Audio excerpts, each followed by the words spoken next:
আসসালামু আলাইকুম। আজ বানাবো নুডলস। সেদ্ধ রুটি দিয়ে আজকে আমি নুডলসটা বানাবো। এখানে আমি 2 কাপ আটা নিয়েছি। 1 চা চামচ পরিমাণ লবণ দিয়ে দিলাম। লবণটা দিয়ে আটার সাথে ভালোভাবে আমি নেড়েচেড়ে মিশিয়ে নিয়েছি। আমি এখানে 2 টেবিল চামচ পরিমাণ তেল দিয়ে ভালোভাবে আটার সাথে মিশিয়ে নিচ্ছি। তেলটাকে ভালোভাবে হাত দিয়ে নেড়েচেড়ে মিশিয়ে নিতে হবে।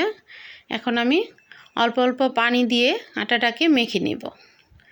আমরা রুটিটা যেরকম করে মাখি ঠিক ওরকম করেই আটাটাকে আমি মেখে নিচ্ছি। পানিটা একবারে দিবেন না, তাতে বেশি হয়ে যেতে পারে। অল্প অল্প পানি দিয়ে ডোটাকে ভালোভাবে মেখে নিতে হবে। এখন ডোটা আমার কেমন হয়েছে আপনারা বুঝতেই পাচ্ছেন। একদম শক্তও না, আবার একেবারেই নরম না। ওটার ডোর মতো করে আমি আটাটাকে মেখে নিলাম। এই তো আমার এটা মাখানো হয়ে গেছে। এখন আমি আটাটাকে ছোট ছোট রুটির মতো করে আমি বানিয়ে নিচ্ছি।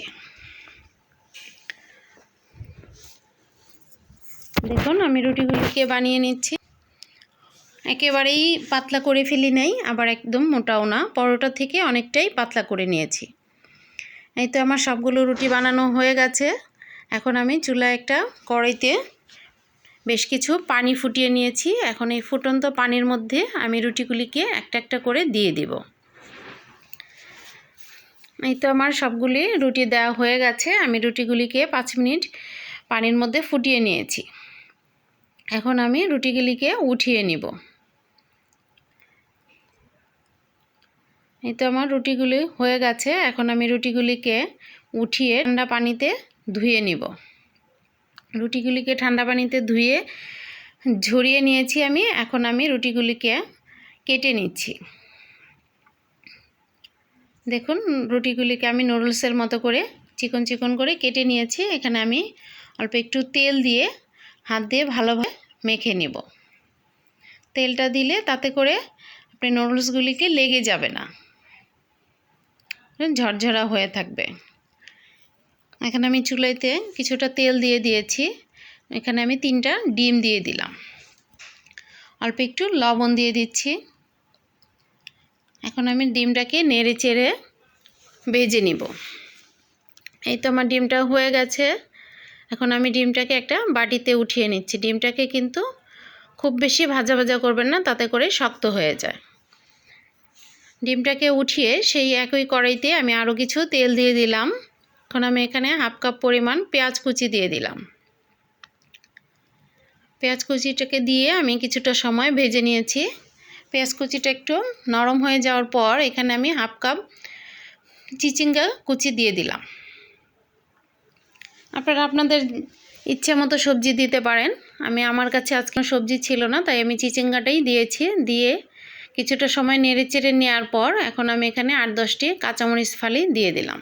এই তো ভালোভাবে নেড়েচেড়ে আমি চিচিঙ্গাটা ভেজে নিচ্ছি। আমার গাছে একটা ছোট্ট একটা ক্যাপসিকাম হয়েছিল, আমি সেটাকে কুচি করে দিয়ে দিয়েছি। 1 চা চামচ পরিমাণ লবণ দিয়ে দিলাম। লবণটাকে বুঝে দেবেন, কারণ আমাদের আটার মধ্যেও লবণ আছে, তাই আমি লবণটাকে বেশি করে দিচ্ছি না। লাগলে আমি পরে টেস্ট করে আবার দেখে নিব। এখন আমি এখানে সেই কেটে রাখা নুডলসগুলিকে দিয়ে দিলাম। নুডলসগুলিকে দিয়ে আমি নেড়ে চেড়ে তেল সবজির সাথে মিশিয়ে নিচ্ছি। দেখুন নুডলসটাকে কতটাই সুন্দর লাগছে। আমি সবগুলোকে ভালোভাবে নেড়ে চেড়ে মিশিয়ে নিলাম। এখন আমি এখানে 2 টেবিল চামচ পরিমাণ সয়া সস দিয়ে দিচ্ছি। আর 2 টেবিল চামচ পরিমাণ টমেটো সস দিয়ে দিলাম।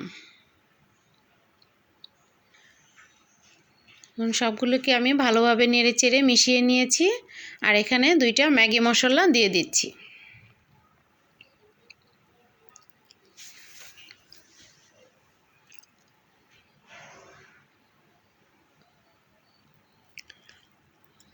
এই তো ভালোভাবে আরও কিছুটা সময় আমি নেড়ে চেড়ে নিচ্ছি। এখন এখন আমি এখানে ভেজে রাখা ডিমটা দিয়ে দিচ্ছি। ডিমটার সাথে নুডলসের সাথে ভালোভাবে নেড়েচেড়ে মিশিয়ে নেব।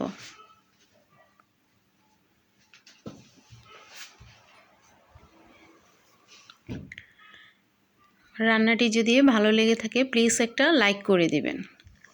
এই তো হয়ে গেল আমার নুডলস রান্না। যারা আমার ফেসবুক পেজ থেকে দেখছেন আর আমার পেজটিকে লাইক ও ফলো দিয়ে পাশে থাকবেন, আর যারা আমার ইউটিউব চ্যানেল থেকে দেখছেন তারা আমার চ্যানেলটিকে সাবস্ক্রাইব করে পাশে থাকা বেল আইকনটি বাজিয়ে দিবেন। তাতে করে আমি ভিডিও দেওয়ার সাথে সাথে আপনারা নোটিফিকেশন আকারে পেয়ে যাবেন। আর যারা অলরেডি সাবস্ক্রাইব করেছেন তাদেরকে জানাই অসংখ্য ধন্যবাদ। আল্লাহ হাফেজ।